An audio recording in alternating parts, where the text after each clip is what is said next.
Blood circulation का खोज किसने किया? ब्लड सर्कुलेशन का खोज विलियम हार्वे ने 1628 ईस्वी में किया था। ब्लड के स्टडी को क्या कहते हैं? ब्लड की स्टडी को हेमेटोलॉजी कहते हैं।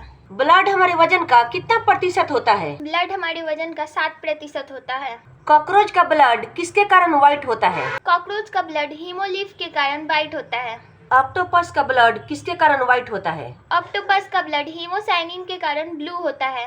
ब्लड का पीएच मान कितना होता है? ब्लड का पीएच मान 7.4 होता है। ब्लड में कोलेस्ट्रॉल की मात्रा कितनी होती है? ब्लड में कोलेस्ट्रॉल की मात्रा 200 ग्राम होती है। ब्लड में कौन कौन से पदार्थ घुले होते हैं? ब्लड में पोषक तत्व, vitamin, proteins, CO2, O2, H2O और खनिज पदार्थ घुले होते हैं। ब्लड का निर्माण कहाँ होता है? ब्लड का निर्माण अस्थि मज्जा बोन मैरो में होता है। गर्भ में पल रहे शिशु में ब्लड का निर्माण कहाँ होता है? गर्भ में पल रहे शिशु के अंदर ब्लड का निर्माण लीवर के मेसोडर्म द्वारा होता है।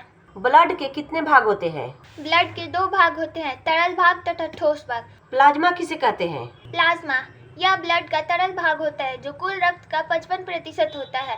यह बिलीरुबिन के कारण हल्के पीले रंग का होता है जिसे लीवर द्वारा बनाया जाता है। अगर हमारे शरीर में बिलीरुबिन की मात्रा बढ़ जाती है तो हमारे शरीर में एक रोग उत्पन्न होता है जिसे पीलिया रोग या जॉन्डिस कहते हैं। प्लाज्मा के संगठन का वर्णन करें। प्लाज्मा का संगठन 3 पदार्थों से मिलकर हुआ है, जल, ग्लूकोज तथा प्रोटीन। प्लाज्मा के कार्य बताएं। प्लाज्मा उत्सर्जन की क्रिया में सहायता प्रदान करता है। यह परिवहन की क्रिया में सहायता प्रदान करता है। यह अंग वृद्धि तथा ऊतक की वृद्धि में सहायता प्रदान करता है। प्लाज्मा प्रोटीन ब्लड के थक्का बनाने में भी सहायता प्रदान करता है। जल के कार्य बताएं। जल भोजन के पाचन, उत्सर्जन, परिवहन, अंग तथा ऊतक की वृद्धि में सहायता प्रदान करता है। प्रोटीन के कार्य बताएं।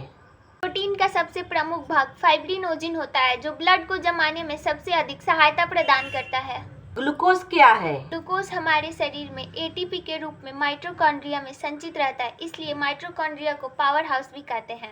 ब्लड कितने प्रकार के होते हैं और कौन कौन से होते हैं? ब्लड 3 प्रकार के होते हैं, आरबीसी, डब्ल्यूबीसी तथा प्लेटलेट्स। आरबीसी का वर्णन करें। आरबीसी का पूरा नाम रेड ब्लड सेल होता है जिसे लाल रक्त कोशिका भी कहा जाता है। इसका खोज एंटोनी ल्यूवेनहॉक नामक वैज्ञानिक ने 1674 में किया था।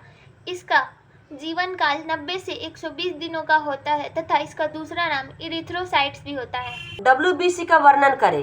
डब्ल्यूबीसी का पूरा नाम व्हाइट ब्लड सेल या श्वेत रक्त कोशिका होता है। इसका खोज विलियम एडिसन नामक वैज्ञानिक ने किया था। इसका जीवन काल 2 से 4 दिनों का होता है तथा इसका दूसरा नाम ल्यूकोसाइट्स होता है। प्लेटलेट्स का वर्णन करें। प्लेटलेट्स इसका दूसरा नाम थ्रोम्बोसाइट्स होता है तथा इसे थक्का बनाने वाला कोशिका भी कहा जाता है। इसका निर्माण अस्थि मज्जा यानी कि बोन मैरो में होता है। यह 3 से 5 मिनट में ब्लड का थक्का बना देता है तथा यह ब्लड में नष्ट हो जाता है।